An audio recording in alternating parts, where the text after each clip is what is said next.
Hello, hello, and welcome to another episode of the Polerouters. The Polerouter plotters. Yes, exactly. Polerouters. So, we have two very special guests here. So, very welcome, a very, very warm welcome to Adam and Bint. So, why don't we start with Adam, how are you doing? I'm doing well, thanks. Busy, as always, but yeah, well, in general, thanks. We're very happy to have you because you are the probably one of the most knowledgeable person about the Universal Geneve Polerouter. But to kickstart a bit, please maybe to tell us a bit about yourself outside Universal Geneve and what is your most favorite watch without Universal Geneve models? Oh, that's a tough one. Both two tough questions. So outside watch collecting, I suppose. I'm from Australia originally, but I live in Denmark the last 15 years or so. I'm a researcher, like during the day, but my favorite watch. That's a tough one. I mean, it's kind of like I don't even have a favorite Polerouter.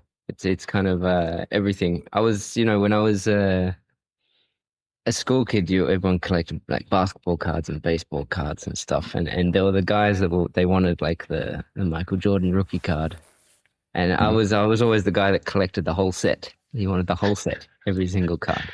So it's hard. It's hard for me to pick favorites with everything. I think that's just a weird personality thing. But so what about owning? Do you own anything besides not just a Polerouter, a Universal Geneve? Yeah, I do. But I mean, they get less than I don't know where they are. I mean, I wear a Sea Dweller daily. It's just okay. Yeah. Okay, all right. Okay. It's just something not to think about. I still have a bunch of Hoyas. I got a really nice old Hoya Carrera, 2477 NT. So it's black on black with the tachymeter scale around the outside. It's quite rare, but I really like that one. I had a whole lot more Hoyas at one stage, but I kind of It's good to hear. Yeah, I started off. Sort of a lot more broad as sort of everyone does, I guess, and then something grabs your attention and the other ones, they become sort of noise and they disappear. But I kept a few. I've got a 1153 SN as well, Carrera, which is it's a yachting style. It's kind of a little bit rare. Nice. New IWC and things like that, but it's kind of they're there. They're not really a new IWC, as in a old ones. I mean, a few ones. IWC Engineers 666 and 866 and stuff like that. Oh, nice. Oh, pretty cool. Lovely. Pre-Genta. Yeah. Yeah. So it sounds okay. The good thing that's, as you said before, if you have a collection goal, like you want to have the full set, that's basically what we always discuss here. Are we actually collectors or just accumulators or enthusiasts? Or hoarders? We don't have or hoarders. Yeah, because we don't have a goal. We just say like, I want a nice connection. Yeah. Right. If you're a hoarder, it depends what you collect, right? If it's newspapers, you're a hoarder. If it's Polerouters, it's you're an enthusiast. Correct. Exactly. I am a sock collector because I have plenty of socks.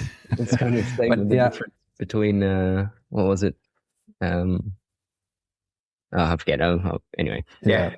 No worries. So, how many Universal Geneves do you have yourself? I have no idea. Just roughly.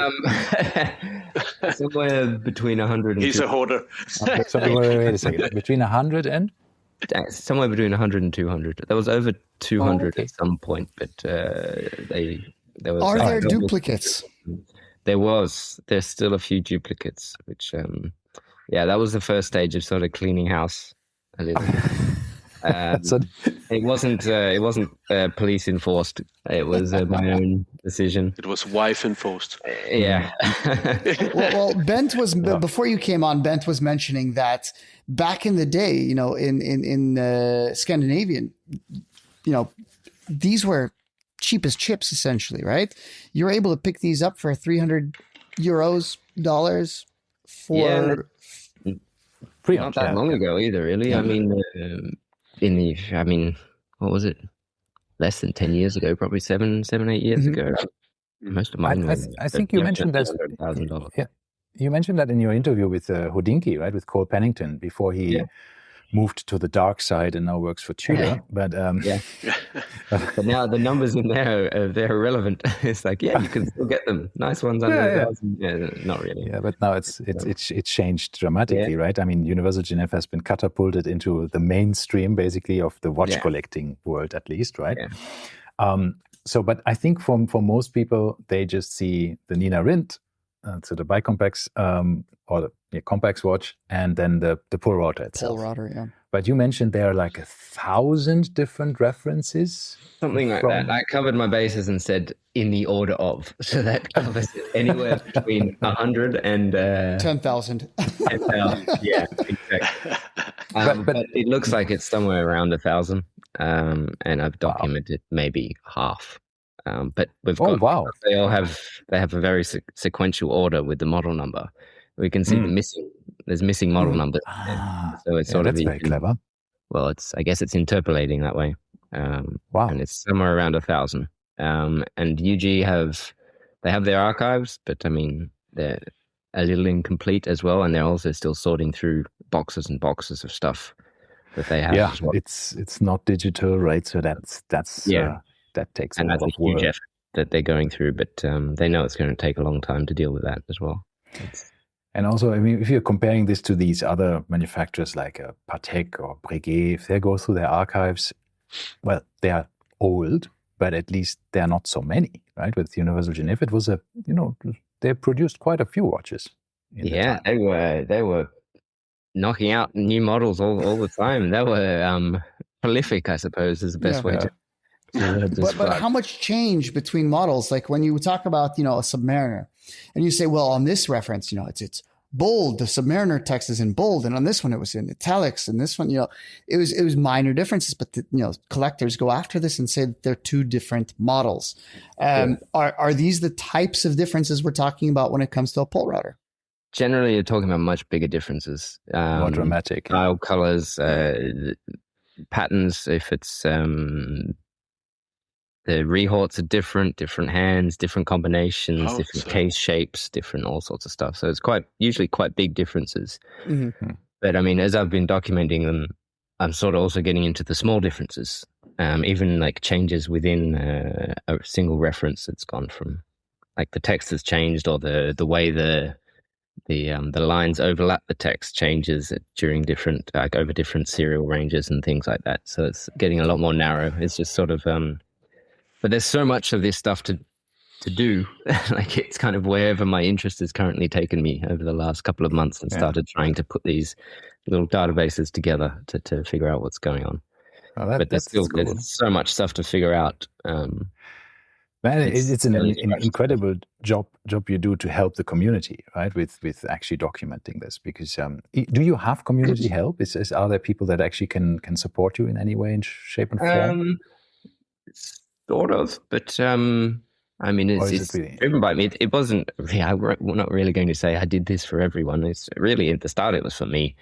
I had a database going, and it was for myself to figure out, because my first Polerouter was a reprinted dial, and I guess just a classic mistake. I didn't know what they looked like. It was a pretty looking watch, but it had these numbers on it, and then okay. And I started comparing with other collectors. They had some different numbers. Some had the same numbers. I figured, all right. So obviously this is some kind of reference number, because we know from some of the older chronographs that they had all these different parts of the reference number meant specific things. So then I just started putting a database together to figure out what they all meant. And I figured, how many models can there be, right? It could take maybe a couple of weeks. It's amazing work you did there. But was there any of, if I can ask a question here, was there any of the original archives from Universal Geneve? Does they exist, or did you have to really dig it up yourself? Get access to them, yeah. When I was doing it, I mean, obviously Breitling's purchased UG a couple of years ago. But whilst I was setting this up, this hadn't happened yet, so it was still under the Hong Kong Steelworks company, and there was no help from them. I think at the time it was just one guy in an office in Geneva, sort of pumping out archive certificates that kind of didn't really mean much. I have a feeling he was paying his own salary by charging for the certificates. But send me a picture of your watch, and I'll write it down on a certificate of authenticity, and I'll send it back to you and charge you €100, something like that. Okay. But he's printing money at that point. Yeah, exactly. So I mean, in that regard, you kind of you ignore any of these certificates from pre-Breitling era, pretty much, or at least take them with a grain of salt. But I mean, I've had a lot more help now that Breitling's taken over, and Fred and the team have. I mean, it's sort of, I guess, it's a two-way helping that we've been going through. You've been helping them a lot also, as far as I understand, right? Yeah. They do have archive information, photos of the original references and stuff scattered all over that they're sorting out. But as I understand it, it's not so specific as things like Patek and all that sort of thing. They have, this watch with this serial number was sold to John Smith in New York on the February 15th. I don't think they have that kind of information, or at least I don't think they've found it yet. Unfortunately. But that would be a mammoth task if they did have that, considering how many watches up there as well. And how many they made and sold at the time as well, right? So if we compare this to Patek, this is one of the questions Ralph and I were discussing. Patek, it was always kind of the pinnacle of watchmaking, right? It was never meant to be an everyman's watch. So of course they kept very strict records, who bought it, where they bought it, because also they didn't make very many watches to begin with. UG, much like Rolex and Tudor and all these other brands, were pumping out watches, selling them to everybody at what at the time was a reasonable price, affordable, so to speak, right? The whole thing was, anyone could afford it. You save up a little bit and you get to it, right? They were not cheap. No, I wouldn't say they were. I mean, affordable. I don't know. Really. Affordable, like in the sense that Rolex was affordable, right? Yeah, I think. Yeah, I wasn't alive at the time, but yeah, of course. We weren't in the old archives, you see that they are not too far from Rolex, but Rolex was way more affordable there. So they're similar, ballpark price points. Yeah, exactly. Points, And like Rolex, the thing was, you didn't have to be, a business executive to afford one. And therefore they sold more watches. Therefore they had less strict standards of noting everything down. Therefore your job becomes finding all this much harder, right? So, but that was one of the questions we wanted to ask was, how do you feel about the new path wait a second. One thing when we talk about the Patek here, which you just mentioned, Martin, is UG did provide movements to Patek for a long time. So did JLC. Yeah, I'm just saying that this is where Patek has probably better records of how many UG movements they have sold than UG. Probably, I wouldn't be surprised. I mean, And sorry, now go on with their question. Price and all that Martin. stuff. I think they had a much broader range of prices as well. That's one thing. It wasn't. I mean, they started lower, but they also went like they have some pretty complicated watches as well. Mm-hmm. I wanted to ask you one thing before we go into your experience as well with the advisory board, basically for the relaunch. About the different versions that you had. I mean, not just Polerouter was not just it was a collection of sub-collections, right? You said there was the Polerouter Super, Date, Jet, Sub. There were so many different versions.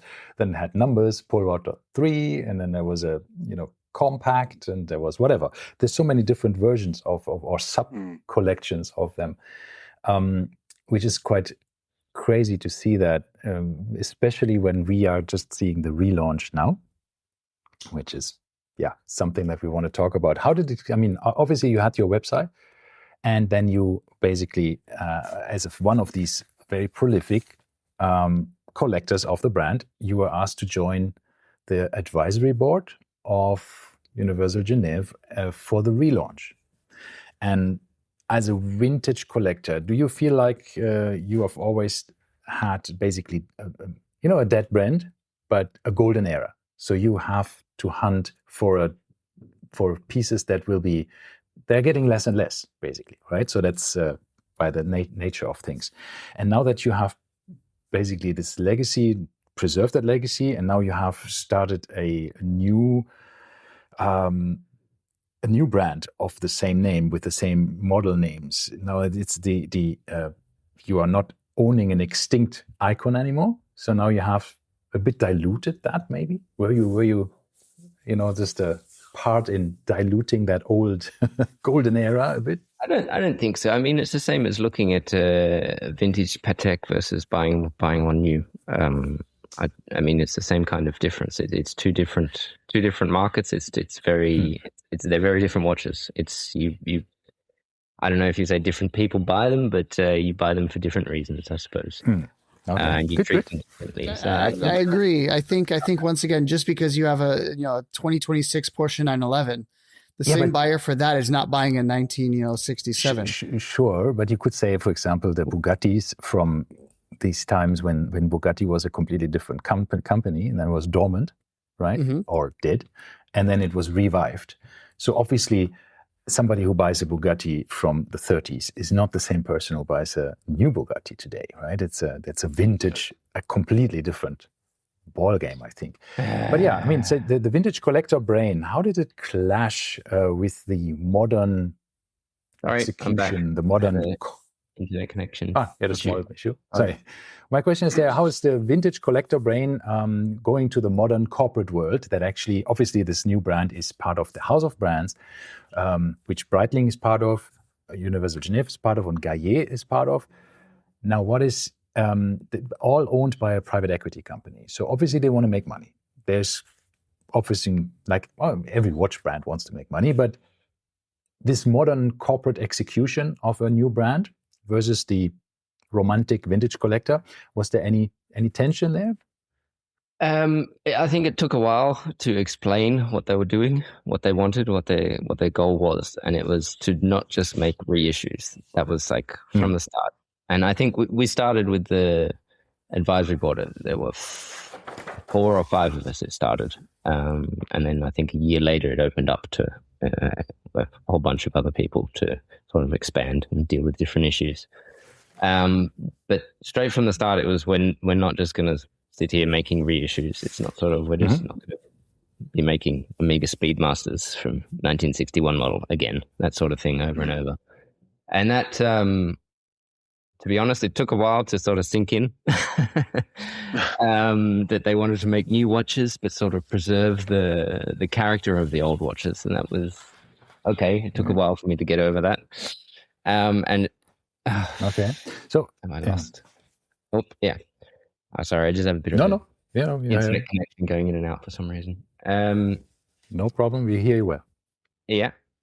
And once we sort of got over that, we got over the pricing difference, we got over all these discussions. It's not, we're not trying to sell these to the vintage collector. We want to sell them to someone who wants a brand new watch with a warranty that will run flawlessly, all this sorts of stuff. And you say that to a room full of vintage collectors, and there's a lot of blank stares. It's like, so you are not our target audience. Thank you for your input. But our input was sort of how to preserve the character of the vintage watches, not just make a random new watch, how to keep sort of the style going and the sort of, I guess, the elegance of some of the dressier pieces. When you say pricing difference, do you mean in comparison to the second-hand price of the vintage ones, or back when they were new? No, it was, I mean, when we started, you could still get a nice Polerouter for sort of €2,000, like a really nice one. Mm-hmm. Yep. And I guess that indicates how long we've sort of been going with this as well. But compared to the vintage ones, that was sort of okay. Well, why? What's the reason that someone's gonna spend 10,000-15,000 euro on a new Polerouter when you could just buy a vintage one for 2,000 or whatever, 3,000, and now it's 5,000 plus, and it's gone up and up, and now they're pushing, some of them are past 10. And it was the same sort of reason. Like, not everyone wants to spend hours and weeks and months trying to find this watch that they're 100% sure isn't a reprinted dial or a Frankenwatch or is missing some parts or whatever. Not everyone's into that. And that also sort of a room full of collectors, vintage collectors, just blank stares. What do you mean no one's into Not everyone's into it. That's the fun. Yeah. We often forget that we are the minority when it comes to buying watches, right? Exactly. By far, we are the minority.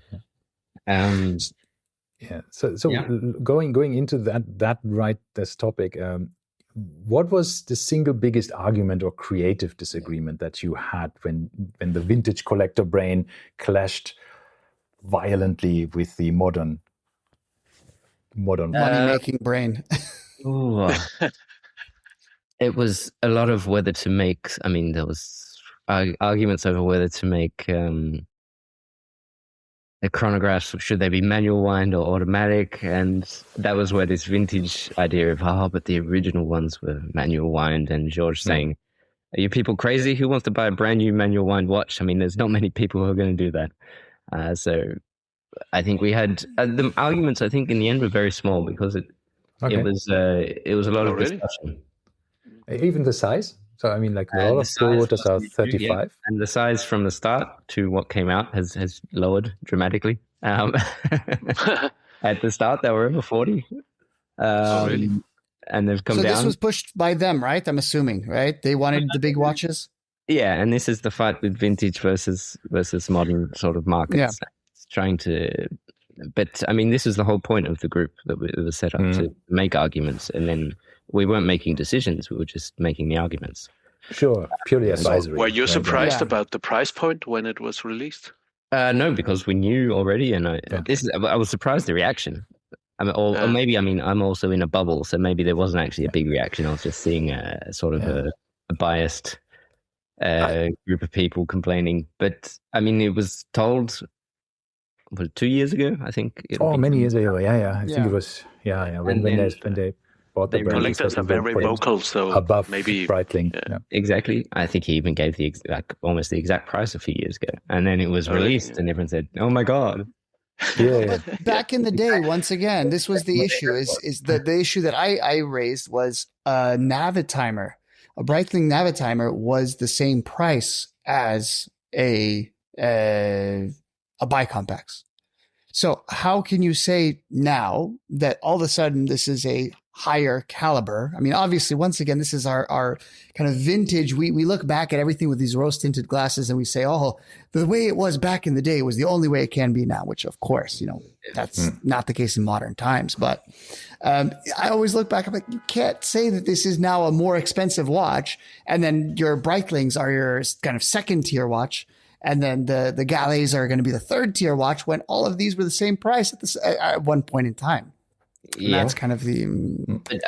I guess back then as well, there was a lot of more sharing with movements, where movements were coming from, and all these watches that we have, that they have, I should say, they're brand new movements, right? So they've put a lot of money and a lot of time into developing them. There's a cost issue there. It's also, I mean, it's a business, as I understand it. It's also a business perspective, which is far beyond me. Like, it's not anything that we really had anything to do with. We were just more into the design and everything. We had, I have to say, design-wise, you guys did a fantastic job. I have no complaints with the designs. It's a stunner, yeah. Yeah, I'd like to say thank you, but I mean, at the same time, we also didn't design it. It was the group. I'm sure you helped. We just some things we said, I'm not sure about that, and this I think maybe you should change, and all that sorts of stuff. So when we saw, we were invited to the Mandarin Oriental presidential suite by George Kern, and we were a lot of collectors from across Dubai and the UAE were there and were just asked to look at the watches, right? It was really a very nice event, and they had everything there. George was, of course, there, brought his movement specialists and a couple of other people from the marketing team and from other areas.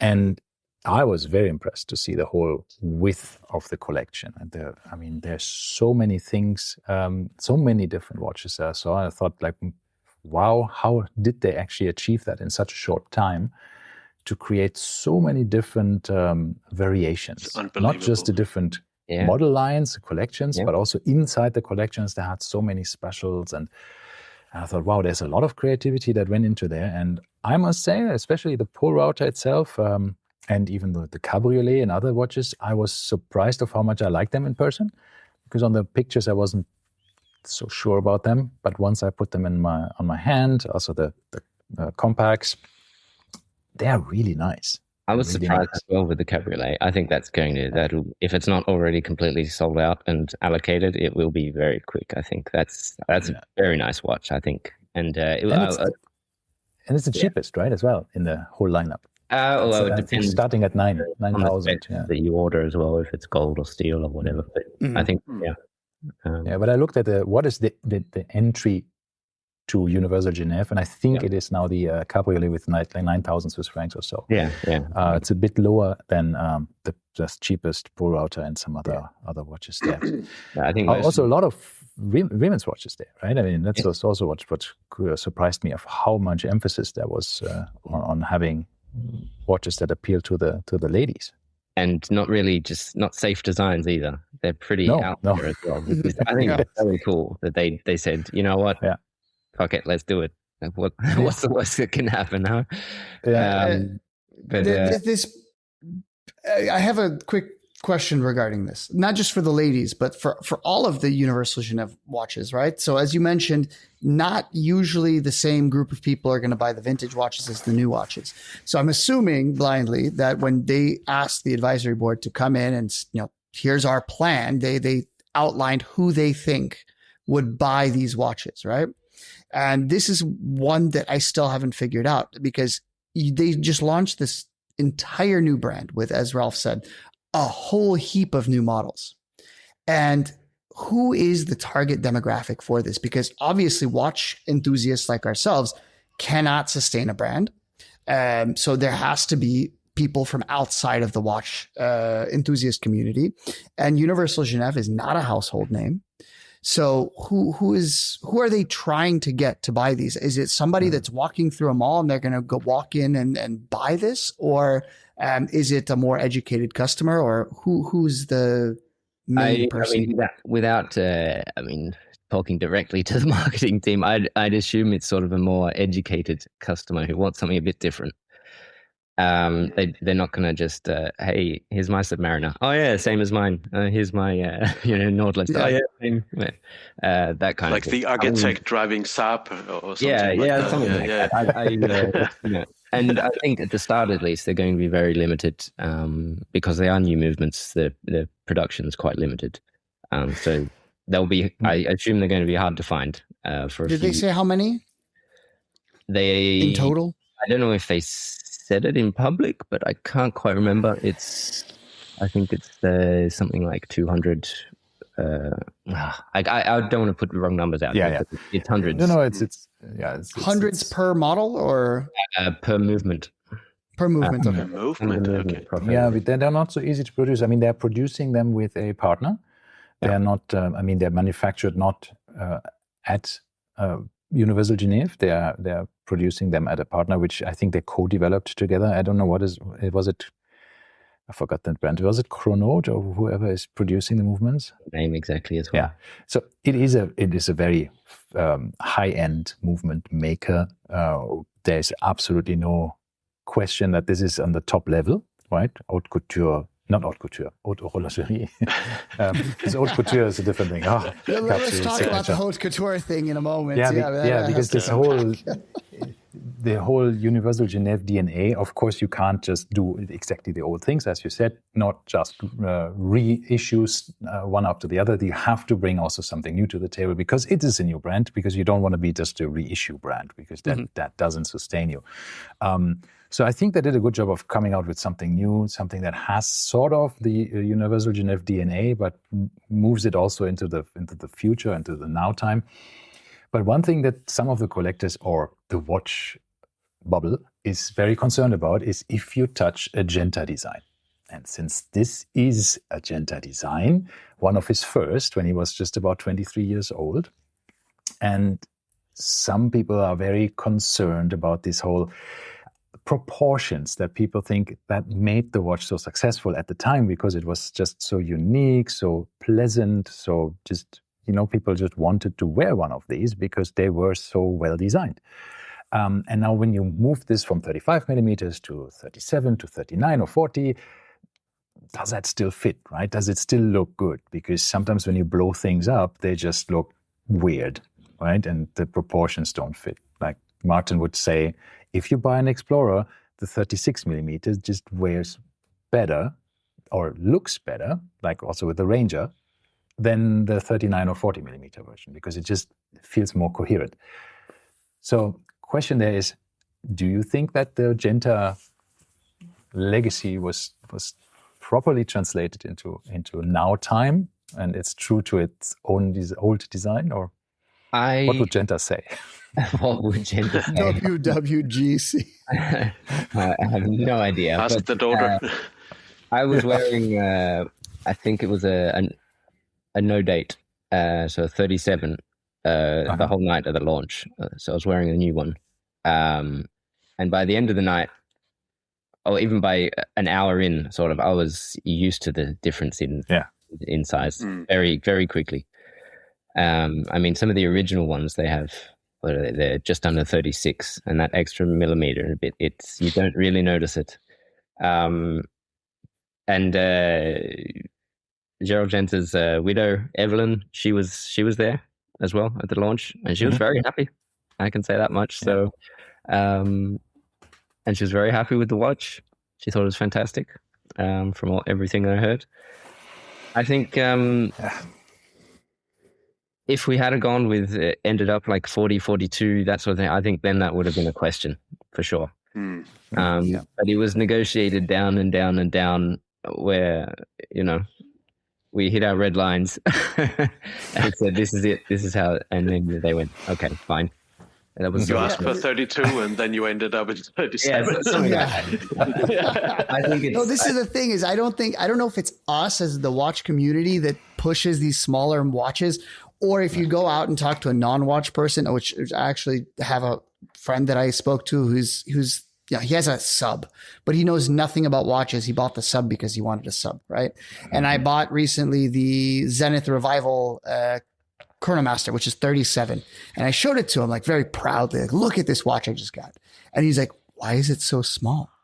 And I forget that, like non-watch people don't understand that this is, it's hard to put a chronograph movement into a 36 millimeter case, for instance, right? So this is probably where they're coming from, I'm guessing, is they're looking at 40 sells more, I'm guessing.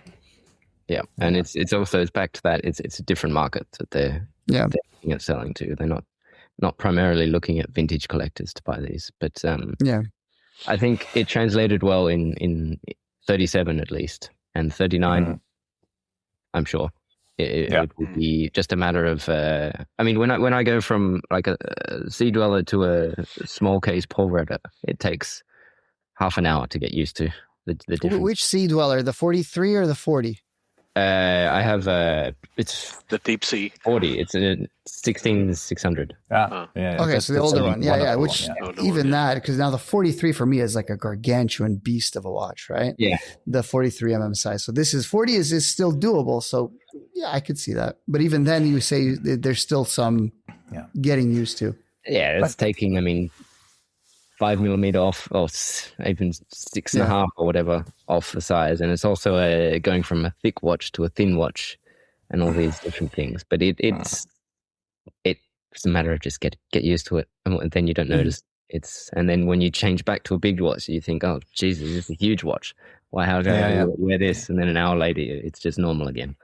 Yeah. I realized this when I got my JLC, this master control with a sector dial, and it's very slim, right? And it's very light, and then you wear it on your wrist, you don't feel it at all, and you go back to your, like a Royal Oak Offshore or something, which is like a, massive thing. Yeah, the Beast, exactly. And this was the one I was wearing when I met Alexa Genta, so the daughter of Gerald Genta, and I thought, great, here I am speaking to Alexa Genta, and I'm wearing the watch that her father apparently hated, the Royal Oak Offshore, when it came out. And I asked her about it. I said, like, hey, great. I mean, that's now that we met, and this is the watch that actually made your father, or really make his toenail curl up. And she said, no, actually, you know what? My father didn't care about other people's design, other watches. He actually didn't even care for watches. He never wore one. Yeah. And he didn't like them much because for him, the creativity of measuring time and putting him into a constraint, it wasn't his thing. He would just go, because it was his job, to his desk in his suit with a tie, sit down and just push out designs of watches the entire working day, all day long, right? He got his inspiration from all different kinds of places, nature, technology, architecture, whatever. But he would just push out designs. Like, it was just flow out of him. And then he would just, close the office, and that was it, right? And then, she said, he doesn't. I even heard a story that he wasn't wearing a watch himself. No, he didn't like watches. No. It's unbelievable. Yeah. But it's very interesting, and his daughter just said this as well. But he was great in designing watches, though. And he did some fantastic stuff. So, if you could go back in time and you think somebody who was running Universal Geneve back in the 50s, and now you go back to the flagship boutique in Rue de Rouen, right, where the only boutique at the moment is, right? And the 2026 collection, do you think somebody would say, yeah, that is still Universal Geneve? That's a tough question. There's so many, yeah.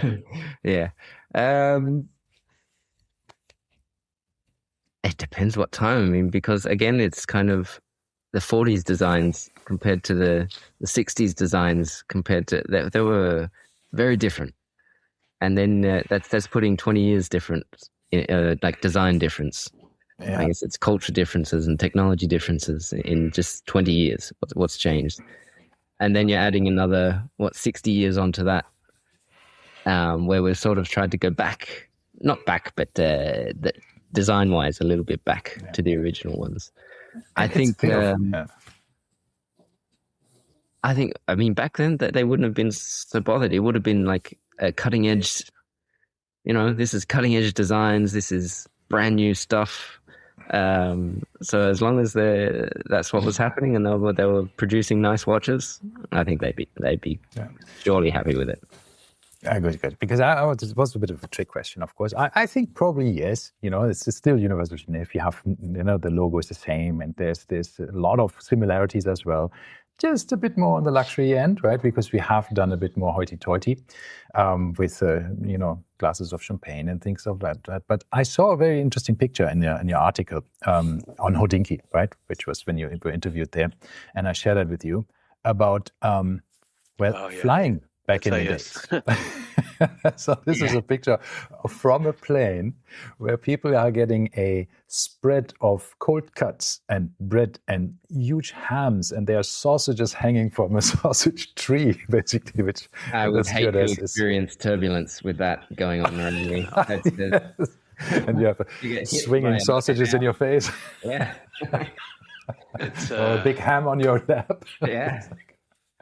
It's also a very, very nice flight for vegans. Yes.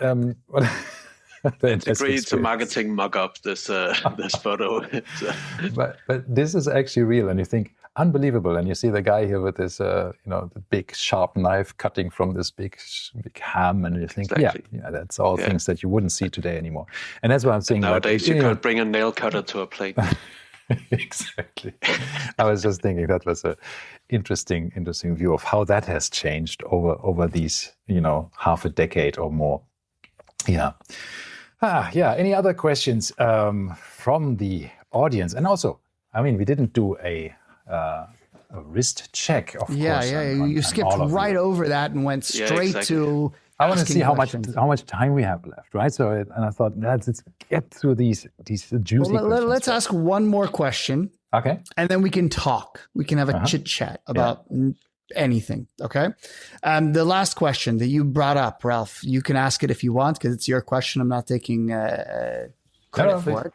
But the new nomenclature for the pret-a-porter or whatever it is, and all this stuff, trying to tie Universal Geneve models into haute couture. Is this a little cheesy? Is that a question for me? Yeah, it is. How do you feel about that? I think it's... you want to push him on thin ice. We did. I'm just curious. We didn't have, at least personally, I didn't have any input into the way they were doing this. But I think it's a modern way of putting all these designs. You can't just say, this is the reference 26367-4. Yeah. Buy it now, that kind of thing. This is modern marketing. You have to put them into collections and sell them so that it's so it makes sense to the person that's buying it. They know what kind of watch and what segment they're buying it, how they're going to wear it, this sort of stuff. So I'm guessing that's why it's been put into these collections, not just a model name and buy it or don't, that kind of thing. I think Martin, actually. Yeah, I think Martin, when now that I'm thinking about it, you actually separating each collection into sub collections, but they are unique across all of your different model lines, right? So you have the models cross over the different collections in that way. So. You have a standard, the pret-a-porter, that is like the permanent collection. You have limited editions, and you have then super special capsule pieces that are very, very, very unique, right? More unique than a limited edition, but maybe just like off catalog pieces at Rolex, right? And I think this is quite clever without actually calling them the standard. Oh, that's a limited edition. This is other. Yeah, I think that's quite clever actually. So you could argue if this whole fashion tie-in is a bit different. I like it. I like the way they've marketed this as well. The more and more I'm sort of exposed to it, it kind of I like it. I can say it's also that shifting mindset going from a vintage collector to all these, the way modern watches are sold and marketed and all these sorts of stuff. It takes a bit of getting used to, but I feel like I'm almost getting my head around it. Almost. So, which one have you ordered? I'm not sure I'm allowed to say. I hope they gave you one for all your hard work there. They did. Now, you don't want to just violate any NDA that you have signed. So don't do exactly that. So.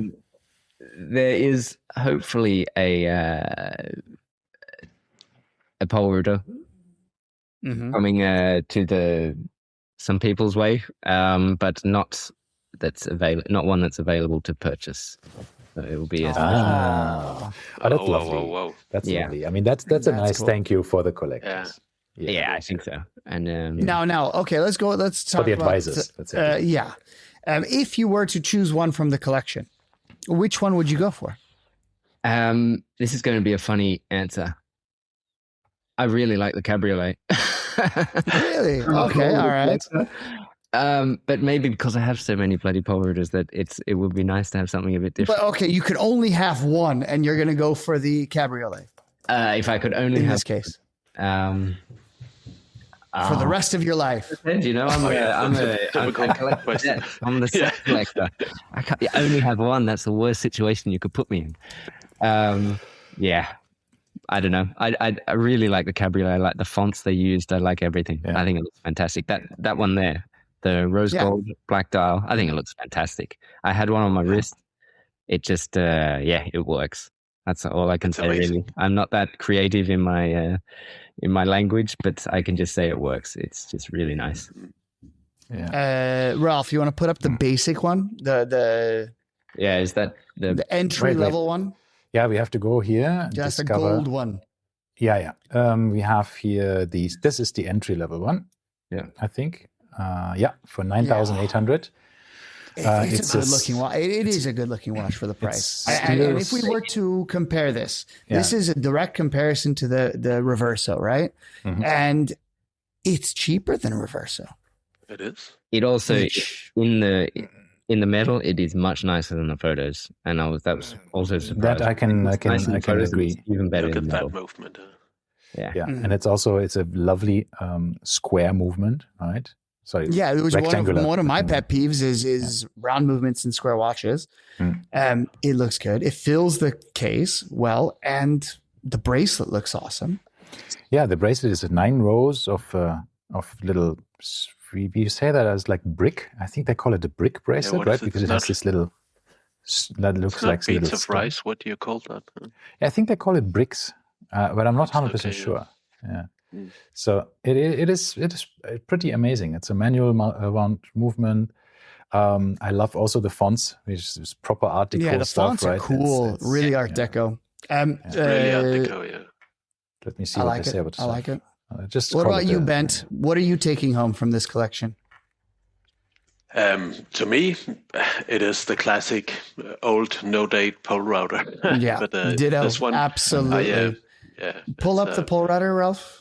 Yeah, I was just looking at the wrong one. Yeah, the wrong one. The compact. I'm team. Yeah, that one. Yeah. Your team compacts because you have this obsession with chronographs. No, with Nina Rindt. This is the one I would go for right here. Yeah, exactly. Frankly, I have to say I didn't even consider the previous one we looked at, the Cabriolet, until Adam just brought it up, and now I'm looking at it like that. That's a good looking watch. It is good. What's the size of it? 37. I saw the Cabriolet. For the Cabriolet. I don't know. 21, I have to go back there and check. Nobody knows. Nobody knows. It on and I know where you might end up. Nobody knows. I think it's 21, but I could be wrong. Maybe it's 23. 21 wide by what? 20 width is 24. 45. 24 by 45. Okay, so it's the same size as the Reversal Medium. Large, isn't it? Yeah. The last. The 42.9 is the medium. 45.7 is large. So my Reverso is 42 by 21, I think, something like this. So it is a. And my large here, so same size, right? Yeah. The Unicompact has also surprised me as well. The Unicompact. Yeah, I think is it up there? Ralph. Yeah, just a second. I'm going there. And that's a big watch though. Sorry, which one? Unicompact. Compact? No. Maybe it's on the disc. So that's Disco Volante. Oh God, it is actually signatures. Really, it's probably then. There we go. Yeah. No, this that's one. Ceramic. No, it's not. There we go. This one. Yeah, because this is the Disco Volante. Disco Volante. That's a big watch. I love the name Disco Volante. Yeah. It's so cool. Disco Volante. So this is, let me scroll down quickly. Sorry for this whole scrolling. That's always 45 millimeters. 45. Yeah. But because of the smaller dial, it is, I was just checking, because that was what I was actually checking here on the other tab, which I will just switch to in a second. When I tried the watches on my wrist, so you can see the difference. Because I was able to try most of them on, and I actually have this watch on my wrist. Let me. Can you scroll up for a second? Let me see the movement for this one. I want to right there. I think it's this. Would we classify this as a micro-rotor? that was the other discussion. Oh, it's a 3/4. It's a 2/3. It's a 2/3. It's 3/4. 2/3, 3/4 rotor. Yeah. Yeah. medium rotor. It is. It's not micro. But I mean, it's like there was discussion about that as well in the group. Yeah. A micro rotor isn't technologically it's feasible, but it just didn't make sense. Apparently, this was discussion with that. It is a recessed rotor, right? Yeah, which is saving you space. Yep, exactly. They needed more torque. I think also, it is reserve time as well.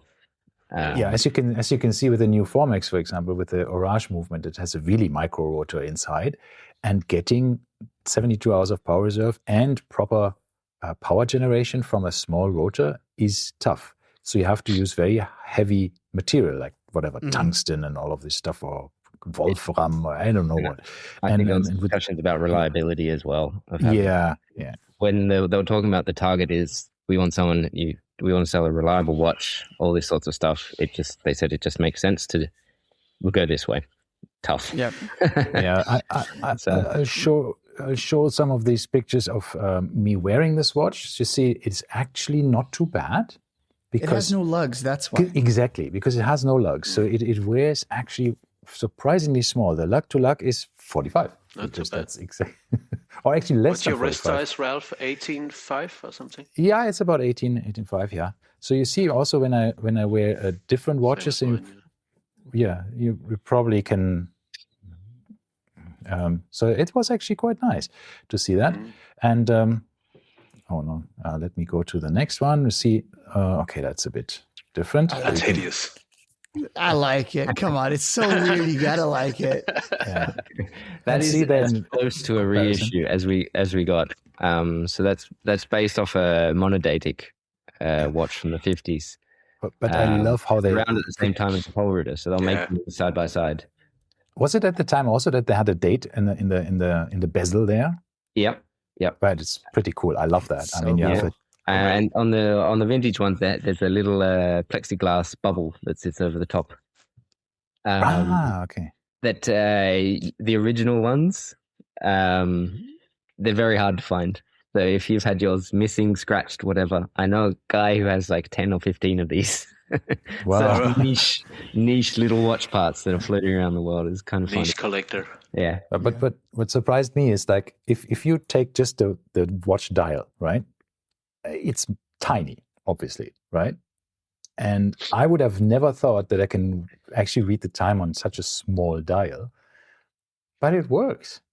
Because it's so high contrast and so clear, actually quite legible. 2 hands, it actually, I put this watch on, I thought, I like it, and I couldn't believe myself, right? Because, seeing this on a picture, you think, rubbish. And you put it on your wrist and think, ooh, nice. I still say that. And it's a very different watch to the other ones that they're releasing as well. Very different. Yeah. It's all of these watches that they've released, they're not like similar. They're very different watches that they've pushed out. So did you have a say in more than just the Polerouter then? Were you... Yeah. I mean, we went over the whole collection at times. Yeah. Meeting to meeting, it changed what we were discussing. And then things like the movement decoration, the finishing. There he is. Talking about Lume versus no Lume on gold models versus all these sorts of stuff. Color of chronograph hands we were talking about. We're talking about everything. It was one big meeting, but so we're all sort of discussing all the models. Mm-hmm. Cool. Yeah. That's very interesting. And it's nice that okay, let's put it this way. Do you feel, because obviously you had a say in what happened, what came out of it, right? So do you feel accomplished? I guess, is that the word I'm looking for? You feel content with what came out of it? I am, yes. At the start, it varied. At the start, I was very hesitant, and it felt a bit like resurrecting a zombie. And I was like, I'm not sure this is going to work out. But, as time went on. But what would you have done in this case? Because that could have very easily happened, by the way. They say they could have been very unopen to criticism. And they could have been like, no, this is what we're doing. It's going to be a 45 millimeter Polerouter, and it's going to be this and this. And would you have walked out? What would you have done? Yeah, it's possible. I mean, that was my concern. It was just going to absolutely kill the history or the legacy or sort of the brand. But as time went on and the negotiations sort of the compromises came through, and we started to see prototypes, and it was like, okay, this is going to work. This is going to work. Mm-hmm. It's amazing. So many models they released in first go. The production cost must have been enormous. Yeah. But I mean, when we go back to saying how many models Universal was producing back in the day, this is nothing. This is scratching the surface. No, but you know. But I asked this question to George. I asked this question. I asked him there. I said, like, how did you manage to get your investors to put so much money on the table for so many different designs and cases and movements and whatever, what have you? I mean, there's so much of things that has been done. And he said, we had some very tough discussions, right, where they swallowed a bit and said, like, why are you spending so much, and why do you do so many different things? But I think George knew that when you go too small and you just start with one model, you cannot start all the other things. You cannot have a boutique if you just have a Polerouter. If you also start with one model, you could fall into the kind of AP conundrum of you're a Royal Oak brand. So you would be the Polerouter brand, and that's it. And then you come out with the bicompacts 3 years later, and then all of a sudden everybody's like, nah, we're over Universal Geneve now. Yeah, I think so the one watch wonder. Yeah, exactly. So now we can't say that, right? But the fact is, look at any other watch brand. They come out with one new watch, and everyone, at Watches and Wonders loses their, mind over it. And here they are with, I don't even know, 5, I think, product lines that just came out all simultaneously within, multiple watches within each line. And yeah, we criticized the price, but that was about all that we criticized. Yeah. Mm-hmm. Right. And that's all. I think that's all they were concerned with, that none of the designs were criticized. And so that means, it's a win. You've done well. And now that we talk about, okay, how much money actually went into making this, like you can justify the price a little bit, right? So many millions have been put there. But still, it's like making a movie, it costs millions of dollars. You have to sell some tickets in order to. Yeah, and it will take a couple of years to recoup that kind of investment, right? I mean, there's a lot going on. But I liked, for example, these reinterpretations of here, like the Bund strap in the compacts, but with a glossy alligator leather strap. Where you think like, wait a second, what is this, right? But it sort of works. I've never seen it. But that one was already done before. I glossy think alligator. Who was glossy alligator. Okay. Who was the famous guy that wore glossy alligator? It was Paul Newman. He always wore glossy alligator bund straps with his Daytonas. So this was already, there's precedence. A massive issue with these watches as well. They were not on the table. Come again? The alligator crocodile straps, they were not on the issue. They were not on the table when it started. Back then. It's not going to happen, apparently. No chance. They were snuck in. They were snuck in. Yeah. But this would be my watch here. I have on the screen the gold version with the dark blue bezel and dark blue dial. And I thought that this was so cool when I saw it. It's like super nice. So this is what you would take home, Ralph? That's my take home watch there. That was so nice. So everyone else chose base model, like entry level watches, and you went, I'm going full gold with a chronograph. Exactly. 100%. Can I get them with diamonds? Yes, please. Give it to me. I want more stuff. Okay, this is all right. Okay. Let's wrap up with the wristwatch check, and I do want to mention to the ladies and gentlemen who are listening. So you might remember Bent from his trip to Watches and Wonders that we had him on a couple weeks ago. Bent was the one that was kind enough to introduce us to Adam. Hence, how this whole thing came together. Right. So both of you live in Denmark, so you know each other. Exactly. How did you guys I have one question, Adam. Sure. I'm, Danish Scandinavian, and to me, the Polerouter is a lot about SIS.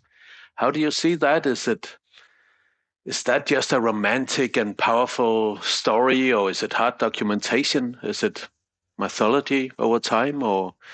I mean, the link. How important is it? Pretty well documented. The link with SAS, they had partnerships through the 70s and everything. They were still advertising, the the watch that SAS pilots wear and all that sort of stuff. I think through the advertising, it's whether the watch was produced for SAS or whether it was already produced, and that's I'm not sure about. Maybe someone at SAS or Universal knows a bit more. But I know, I mean, the marketing seems to, from what's existing and what you can find in historical advertisements and that, it was pretty huge. There's a lot of advertisement on it, also on your own webpage. And it lasted a long time, like 20 years or something, though. They had some kind of partnership, it seems like, from all the advertisements at different times. And I mean, they had that, we had an event with SAS, was it in 24, November 24, I think it was, in Copenhagen at the airport, where they introduced the prototype SAS Polerouters. Those very limited ones that came out a while ago? Yeah, and one was auctioned. Yes. Garrity, and the other two stayed in Universal's collection. There was just 5 pieces. The only watch, right? Yeah, was it only watch or was it? I can't remember exactly. But, only watch was 2023, the last one, right? It's a long time. Oh yeah, that's right, because there was all the drama about it. And it all fell apart. No, it was a different one. That did it. I don't remember exactly. But to answer your question, there we're in the same watch group, and I met Adam a few times, and it's that story here always interested me. I was interested in a no-date Polerouter some years ago, and I dug into it, and I got super nervous about all the reprint and redials, and so I didn't dare step into that actually. So sounds like a customer for a new one. yeah. Get the warranty, or maybe one of your duplicates. So Bent, you said Polerouter. Were you actually interested in a Polerouter, or was it a Polerouter? Which one? Didn't it change name actually? Yeah, it did. That's what I was asking. So you were looking for the old one. Not back to the bumper automatics, but one of the old ones. Yes. Yeah. Actually, trying to look for Polerouters, whatever, however you say it. That's kind of a bit of a under the radar. The POLA. Not many people seem to know about them, and they are very low production. But we're nerds, you know. Yeah, of course. I mean, even amongst the nerds, they're just like, huh? What do you mean? So I don't know how that's escaped. I mean, I've told everyone about it, and it's still people don't know. Yeah, but so this is what's funny is I was actually after a no date as well, and the thing is, I got into watch collecting. You know, I hate the term watch collecting, but I got into watches, roughly when you could pick one of these up anywhere for sub $1,000. And, you're about, $600 for a really like shitty example, and then like $800 for like a nicer one. And I was so like naive and scared. And I was like, I'm not going to spend this money on something that I don't know. And, I researched. And by the time I was done researching, they were like $2,000. And then I was like, well, I'm not paying $2,000. They were $1,000 a week ago. Yeah. And then I never ended up getting one. So now they're just going. And it's super dangerous. It's there's a lot of redials out there. Most of them were really bad redials. Most of them, because they'd been such, I guess, niche collectors. It's not a Rolex or whatever that everyone used to be hot into, and they were always worth a lot in collectors' eyes. So no one would spend a lot on reprinting a dial. They do a cheap one, right? They use pretty crap jobs, so they're usually pretty easy to tell compared to finding a Submariner redial or a 1016, whatever. So you don't have artists doing this. You have Harry in his garage. But I have the issue now. There have been I have some paint left over. There have been a few that have been very good reprints, unfortunately. As soon as pricing coming up. As soon as there's money in it, exactly. They and wake up. The shame of the watches going up in value. No, I was watching a video about old Hamilton khakis, and they were saying that because they were so cheap that people would throw them away before they would do any redials or any fixing to them.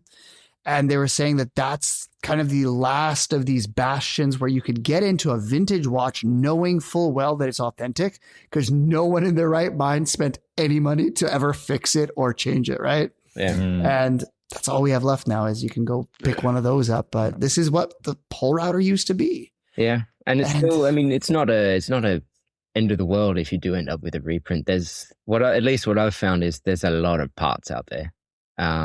They are scattered all over the world from, I guess it's probably the same with other watch brands as well. Mm-hmm. They made so many watches, which means there's so many spare parts around. So you can find the correct parts if you need it. I've found I've restored, I mean, probably half of the watches of the Polerouters I have they've been missing a crown, or they've been missing the right glass, or one of the hands has been changed, or whatever. And I've found the parts for most of them, restored them to what they should be. Well, with the right patience, right? And yeah, exactly. And that's that's also why I had so many watches. You know, you have one project, you could be waiting years to find the right part. Yeah. You have 50 projects, you're always finding parts. Yeah. Ralph, can you minimize this lady's wrist? Yeah. Yeah. But I wanted to talk about this little strap here, which is also something that is fantastic. They have teamed up with some of these actual haute couture manufacturers who do these things for fashion brands, and have designed these straps for some of the ladies' watches, which are very unique and very nice. That's pretty cool, actually. I thought this as well. Anyhow, yep. All right. So wrap up with wristwatch check. I don't know, Adam. Are you wearing a watch? I just put one on because it was okay. All right. Good. We gave some warning. All right. Why don't you go ahead and start? I have my Sea Dweller on every day. It's just bash it around. It's ouch. Yeah.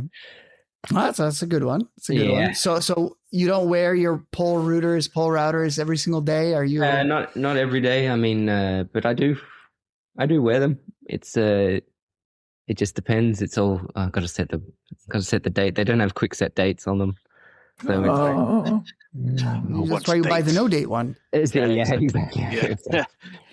But yeah, I do wear them maybe half the time. I have another watch on, but half the time it's this. It's just you don't have to think. It's just sitting there. Yeah. So at least you're setting your watches. That's a good thing, you know. Yeah. When you hear people who are saying like, "Oh, I don't even set my watches anymore," it's like Andy Warhol. Yeah.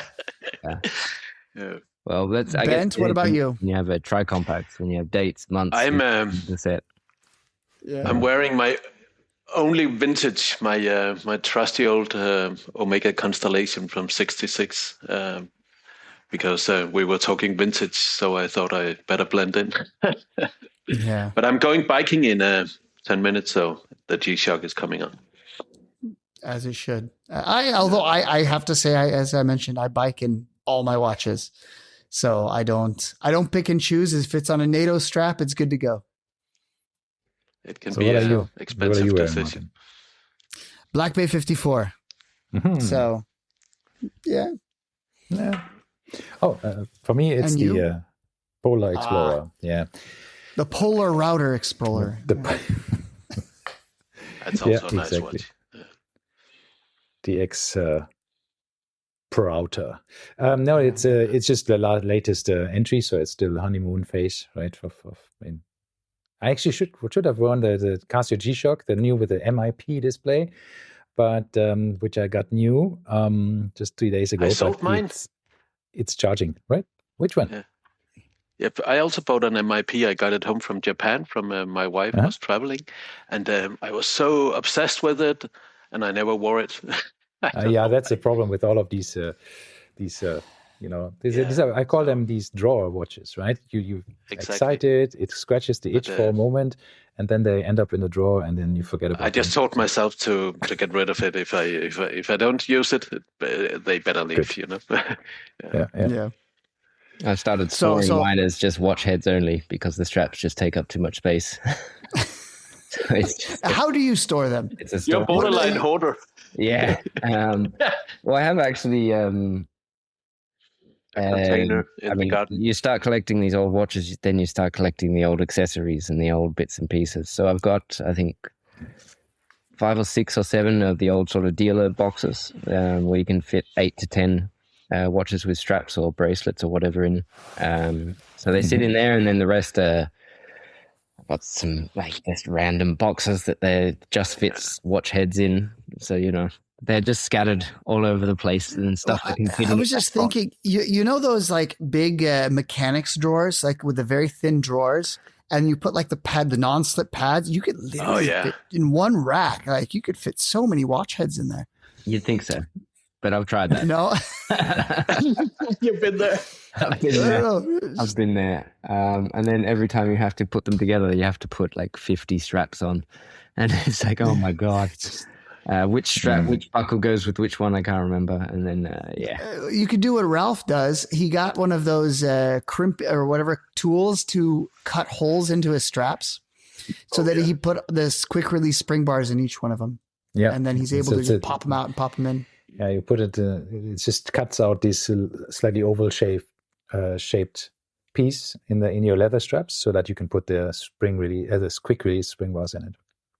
I was really inspired by you, Ralph. I also ordered one and cut all my straps. It's super cool. Universal straps from like the 50s, which is like... Yeah, I wouldn't cut those, no. Probably not those. That's also with the issue with wearing. It's the new old stock straps, leather from the 50s. Do I want to wear it? How reliable is this going to crack and break and fall off? Yeah. You know, the problems of a vintage watch owner. Yeah. So you said before that you have this chronograph. You have some of the chronograph movements with date and day, and they do not have any quick set. No, they got none of them do. Pins in the side of the case. That's how you set the month. Well, then it's sort of a quick set with a pin, right? I mean, remember, but my wife's day date. She has a day date 1803 that has no quick set. So that means also you have to go, forward and back. You can't go backwards because then you flip the day. Yeah. So it's just like very complicated. If she doesn't wear the watch for a while, and it's just like, can you set it? I want to wear it today. And it's like, oh no. That's how it is, Ralph. You gotta do it. Yeah. But they have moon phase as well. So then you're setting all these. Yeah. But if you have pushers, at least you can do it relatively quick. Yeah.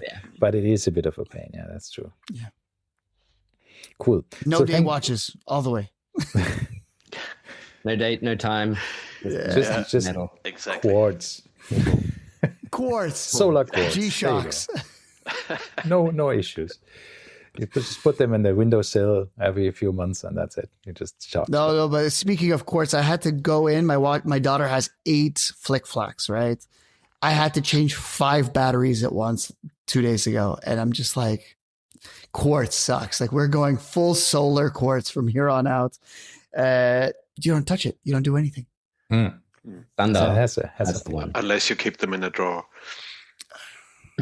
There's always. Then they will also die. Yeah. So anyhow, so thank you so much, Adam, for your time. We've managed a bit over 1 hour. So thank you so much for being with us and for all the insights. Very welcome. Thanks for having me. Thanks, Adam. Anytime again. See you, Ben. Thank you, Ben, for your support. Bye-bye. Thank you. Bye-bye. And don't close your